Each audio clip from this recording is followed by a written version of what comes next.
Olá, se você já hospedou ou pretende hospedar algum sistema web, deve ter se deparado com a seguinte pergunta: HTTP ou HTTPS? Essa é uma das dúvidas mais comuns, pois o HTTP e o HTTPS são os protocolos padrões para navegação na internet, e eles possuem diferenças. Essas diferenças influenciam em fatores como segurança, velocidade, ranqueamento, etc. Então, o que é cada um, suas vantagens e desvantagens, quando utilizar um ou outro, é isso que vamos tratar no programa de hoje.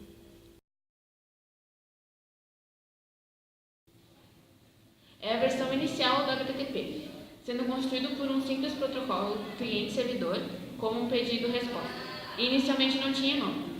É o protocolo no qual os pedidos consistem em uma única linha. Mas como é que ele funciona? É necessário começar a linha com o método e logo depois o caminho para o documento, e o único método suportado por ele é o GET. A resposta dada é apenas por meio de hipertexto e consiste no próprio arquivo. Sua natureza tem fim imediatamente após a resposta, e não tem nenhum tipo de cabeçalho HTTP, não sendo possível transferir outros arquivos do tipo. Também não tem nenhum tipo de status ou código de erro, nem URL, e nem controle de versão. Hoje ele ainda é suportado por servidores web populares, como o Apache e o Nginx. Ele é mais versátil do que a versão anterior e é o protocolo mais amigável do navegador. Suas informações de versão são enviadas dentro de cada solicitação. Além disso, uma linha de código de status é enviada no início da resposta, fazendo com que o próprio navegador entenda o sucesso ou a falha da solicitação. Assim, ele adapta o seu comportamento. São fornecidos campos de cabeçalho, incluindo metadados ricos sobre solicitação e resposta, como seu número de versão, seu código de status e seu tipo de conteúdo. A resposta já não se limita mais ao hipertexto por conta do Content Type, que é o cabeçalho fornecido para transmitir arquivos diferentes de arquivos HTML simples, como, por exemplo, folhas de estilo e mídia. E seu método suportado não é somente o GET, mas também o HEAD e o POST. Para lançar tudo isso, muitos problemas de interoperabilidade eram comuns. E para resolver esses aborrecimentos, um documento informativo descrevendo as práticas comuns foi publicado, o RFC 1945. As conexões HTTP 1.0 precisavam de atualizações para serem enviadas na ordem correta. E, em tese, várias conexões paralelas poderiam ser usadas, tipicamente entre o 5 e o 8, trazendo considerável sobrecarga e complexidade. Por exemplo, o pipeline HTTP surgiu como um fardo de recursos no desenvolvimento da web. Então surge o HTTP2, que é um protocolo binário em vez de texto, e não pode ser lido e criado manualmente. Mas apesar desse obstáculo, técnicas aprimoradas de otimização podem agora ser implementadas. Ele é um protocolo multiplexado. Pedidos paralelos podem ser manipulados pela mesma conexão, removendo as restrições de ordem e bloqueio do protocolo HTTP 1.x. E ele comprime os cabeçalhos. Como esses são geralmente semelhantes entre o conjunto de solicitações, isso elimina a duplicação e a sobrecarga de dados transmitidos. E permite que o servidor preencha os dados em um cache do cliente antes de ser necessário por meio de um mecanismo chamado push do servidor. O HTTP não parou de evoluir após o lançamento do HTTP2. Como o HTTP 1.x anteriormente, a extensibilidade do HTTP é usada para adicionar novos recursos. O suporte Alt-SVC, que permite a dissociação da identificação e a localização de um determinado recurso, tendo seu mecanismo de armazenamento em um cache da CDN mais inteligente. E a introdução Client-Hinds, que permite que o navegador ou cliente comunique proativamente as informações sobre seus requisitos ou restrições do hardware ao servidor. A introdução de prefixos está relacionada à segurança do cookie. O cabeçalho agora ajuda a garantir que o cookie seguro não tenha sido alterado, e essa evolução do HTTP comprova sua extensibilidade e simplicidade, liberando a criação de muitas aplicações e forçando a adoção do protocolo. O ambiente em que o HTTP é usado hoje é bem diferente daquele visto no início dos anos 90, tendo seu design original que provou ser uma obra-prima, permitindo que a web evoluísse por mais de um quarto de século sem necessidade de um motim. Contudo, ao corrigir falhas mantendo a flexibilidade e a extensibilidade que tornaram o HTTP um sucesso, a adoção do HTTP2 sugere um futuro brilhante para o protocolo. Agora que já sabemos o que é o HTTP, vamos aprender agora o que é o HTTPS. Então, o HTTPS nada mais é do que o HTTP acrescido do S de segurança. Esse protocolo, diferentemente do HTTP, ele faz a transferência dos dados, mas de uma forma criptografada, uma vez que o outro apenas transforma em texto essas informações, podendo ser acessado por qualquer um de fora. O HTTPS não vai permitir esse acesso.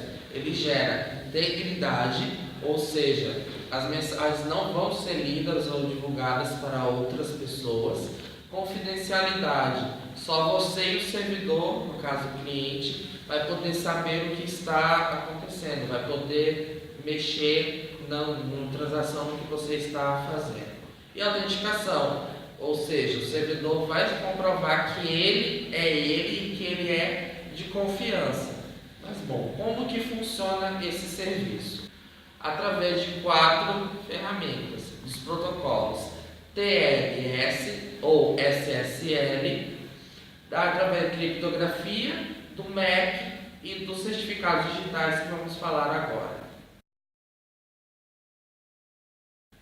Bom, o TLS ou Transport Layer Security, que é a arquitetura de segurança de transporte, ele é uma versão atualizada do SSL, que é a arquitetura de segurança de sockets.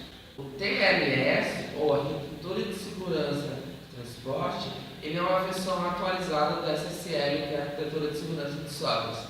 Esses dois protocolos podem sim ser utilizados em conjunto e eles atuam na camada de aplicação do TCP/IP. Eles geram a segurança por meio da criptografia dos dados, fazendo assim com que não haja invasão desse processo de solicitação de dados e de transferência. Bom, mas essa criptografia, como ela funciona? O servidor ele tem uma chave primária, uma chave única, somente dele. Cada cliente que vai solicitar acesso ao servidor recebe uma chave pública. O que essa chave pública garante? Garante ao servidor que aquele cliente com aquela chave está solicitando aquela informação. Então, é para afirmar que o cliente é ele.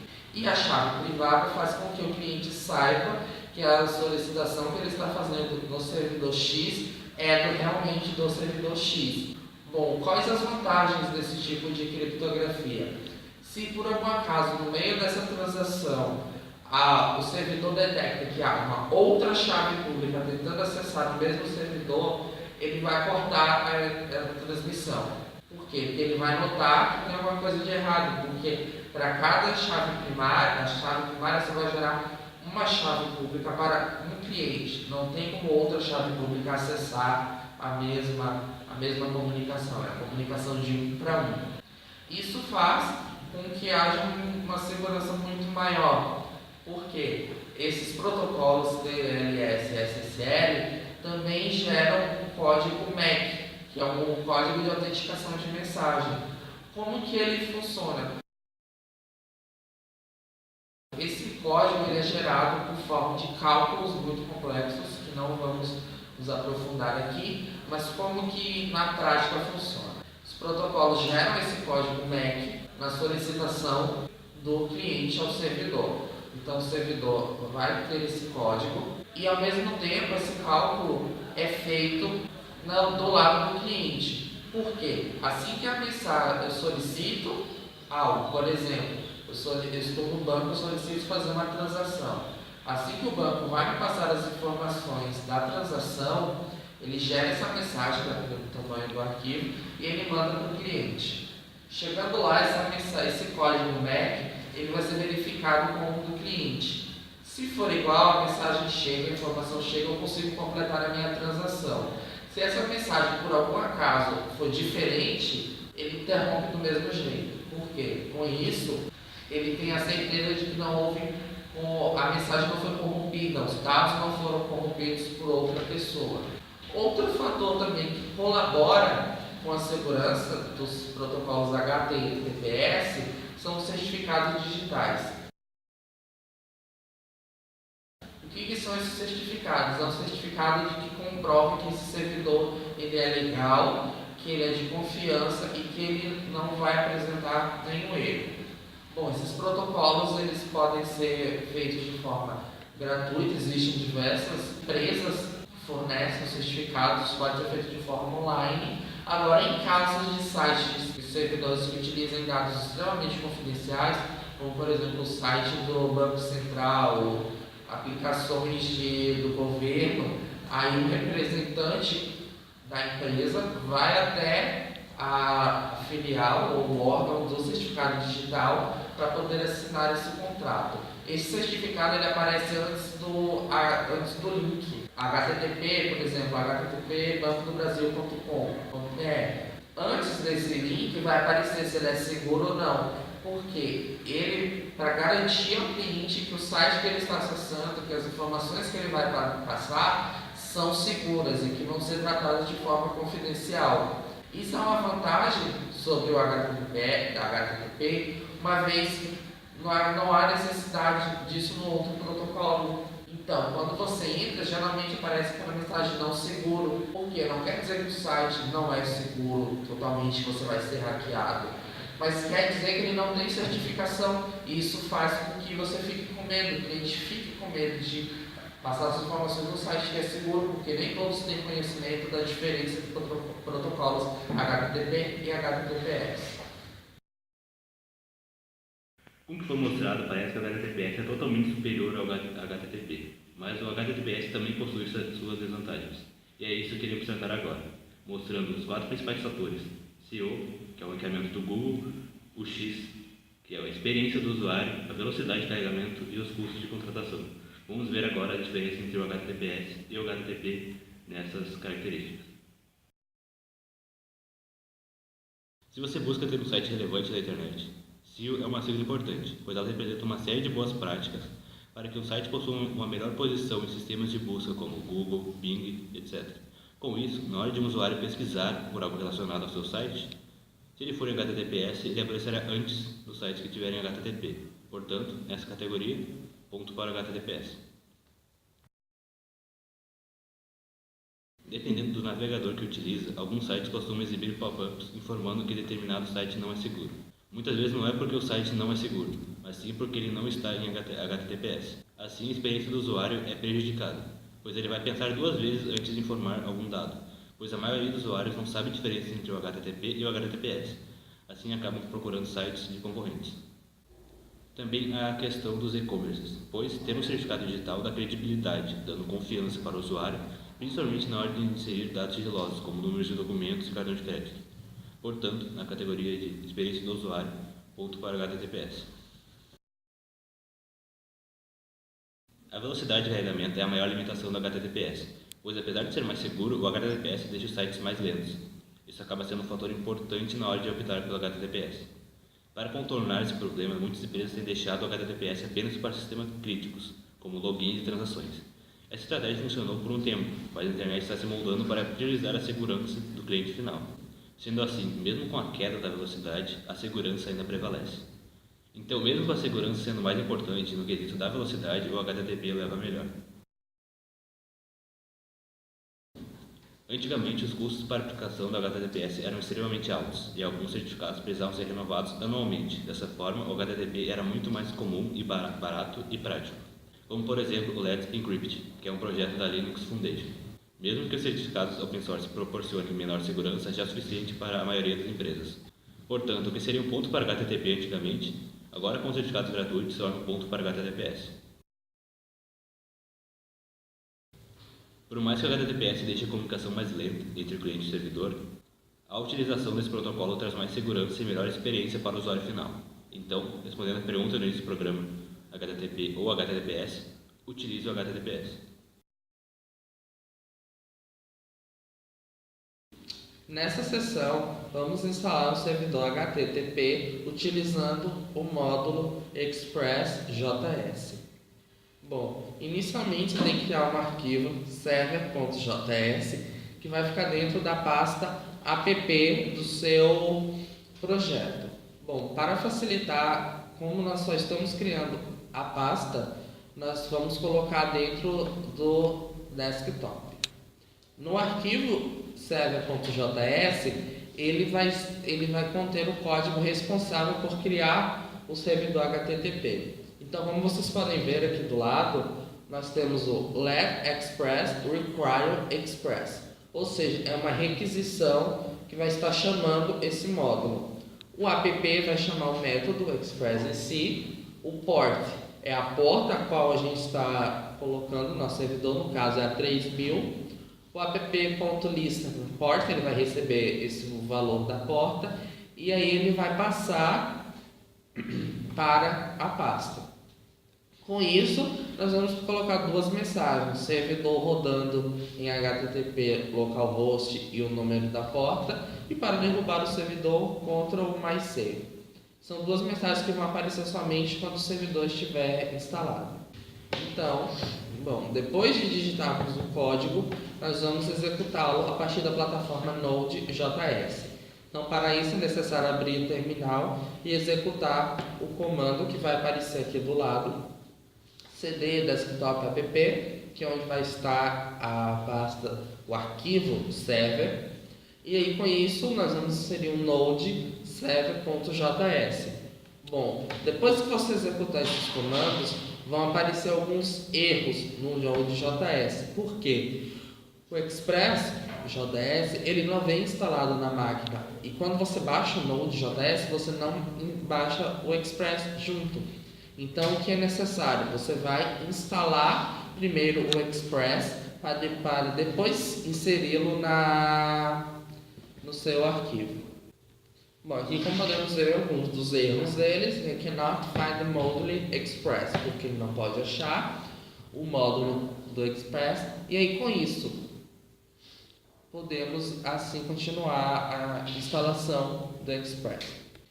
Bom, antes de instalar o Express, a gente precisa criar o arquivo package.json na raiz do projeto, que ele vai conter algumas informações, como por exemplo o nome do projeto, a versão, a descrição, o repositório no Git, o autor, a licença e as dependências, como a gente pode ver aqui do lado. Por que isso é necessário? Porque, em casos de sistemas open source, é muito importante você ter essa questão do versionamento, do repositório, onde está alocado, quem programou e qual é o projeto. Bom, felizmente não precisamos criar o arquivo package.json na mão. Por quê? Ao instalar o Node.js, ele vem a gente tem acesso ao gerenciador de pacotes, que é o Node Package Manager, ou NPM. Então é só você dar um npm init dentro da pasta app, e após executar esse comando, ele vai fazer algumas perguntas sobre o projeto. Por exemplo, o nome, como as que eu já apresentei antes. Ao final vai aparecer a mensagem se está tudo ok. Então, se tudo estiver ok, é só pressionar o Enter. E aí, para verificar se está tudo certo, você vai entrar na pasta app e vai verificar se tem o arquivo package.json na sua pasta. Bom, agora que você tem já esse novo arquivo criado, você pode instalar o Express e defini-lo como dependência. Então é só abrir novamente o seu terminal e executar esse comando aqui, npm install express --save. Então apenas com essa linha de comando você consegue instalar o Express ao seu projeto, e com o parâmetro --save você consegue defini-lo como dependência. Então, se você abrir o package, vai ver que você tem uma nova chave com o nome dependencies e o Express como valor dessa dependência. Então, com isso, você vai até o terminal e aí você vai pedir para o Node executar o server.js. Então, desktop, app, node server.js. O que isso significa? Como se fosse um execute esse arquivo. Lembrando sempre que você tem que fazer tudo dentro da pasta app.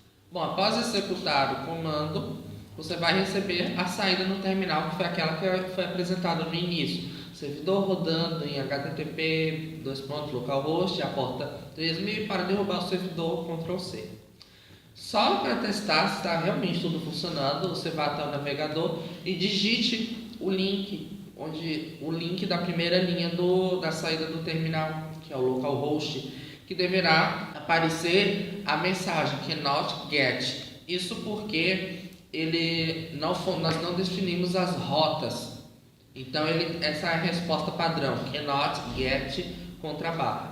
Agora que nós temos o servidor Express funcionando, só precisamos criar as rotas do projeto. No caso, vamos definir 3 rotas. A rota inicial, que é GET, que somente vai aparecer a palavra home na tela inicial, então ela vai ser bem simples. Uma outra GET para uma outra página, localhost/contato, que vai aparecer o campo de e-mail e uma mensagem para enviar. E por fim, um post que vai pegar as informações que você inseriu no e-mail e na mensagem e vão passar para o servidor. Então, vamos abrir o nosso arquivo server.js e criar uma resposta para a primeira rota. A nossa resposta, como já foi dito, vai conter a tag H1 com o conteúdo home. Então, aqui a gente pode ver que vai ser o let, o app e o port que já estavam aqui. E agora a gente vai dar um app.get contra a barra rec e res, que são os parâmetros de requisição e resposta, porque o HTTP trabalha nisso. O cliente requisita algo e o servidor entrega a resposta. Então, o res.send é o método que vai fazer com que a resposta seja a tag home. E aí ele vai continuar a porta para aparecer na porta 3. Bom, no nosso próximo passo, vamos criar 2 rotas com path, que são caminhos iguais, mas com as respostas diferentes dependendo do método, porque um vai ser o get, que a gente vai responder com o formulário, que vai ser e-mail e mensagem, e o outro vai ser o post, que é quando esse formulário foi enviado, que é a requisição para o servidor. Bom, então a gente vai definir agora o const, que é a constante, o express constante, a requisição, const app, const ponto a porta. E aí com isso a gente vai passar o get na página contato, contra barra contato, que é a página na qual vai aparecer o e-mail e a mensagem. E aí com isso a gente vai passar a requisição e a resposta, que a requisição vai ser o e-mail e a mensagem. E aí a gente só vai definir agora com HTML o label e o tipo, um formulário simples. E aí depois você vai passar o post, e aí que o servidor, assim que você enviar e estiver tudo certo, ele vai te retornar a seguinte mensagem: precisamos aprender a pegar os valores que o usuário digitou. A mensagem que a gente pode ver aqui do lado é uma mensagem que a gente definiu como sendo o retorno do HTTP. E aí, para ver se está tudo ok, você vai reiniciar o seu servidor. Então, abra o seu terminal, pressione Ctrl mais C e depois execute o comando a seguir para subir novamente o servidor, que é o Node Server, que vai aparecer aqui do lado. Tudo isso lembrando que é dentro da pasta app do seu projeto. Bom, se você recebeu esse texto aqui, que a gente já viu várias vezes, isso é uma pista que pode estar tudo ok. Então, se você tiver tudo certeza, você vai acessar o seu navegador, vai digitar o URL do formulário, que é essa aqui. Você vai preencher os campos e vai clicar em enviar. Se tiver tudo ok, o formulário vai fazer uma requisição para essa rota, para a rota localhost 2.3000/contato com o método post, e aí, se tiver tudo ok, vai aparecer a mensagem que nós definimos como sendo a resposta do servidor, que é: precisamos aprender a pegar os valores que o usuário digitou. Esse foi o tutorial de como instalar o servidor HTTP. A grande diferença de um servidor HTTP para HTTPS, definido aqui, é que o HTTPS você necessita de um certificado e precisa configurar os TLS e o SSL para que você possa ter a questão da segurança e da criptografia dos dados, porque no caso do HTTP ele só vai passar o texto, ele não vai criptografar nada.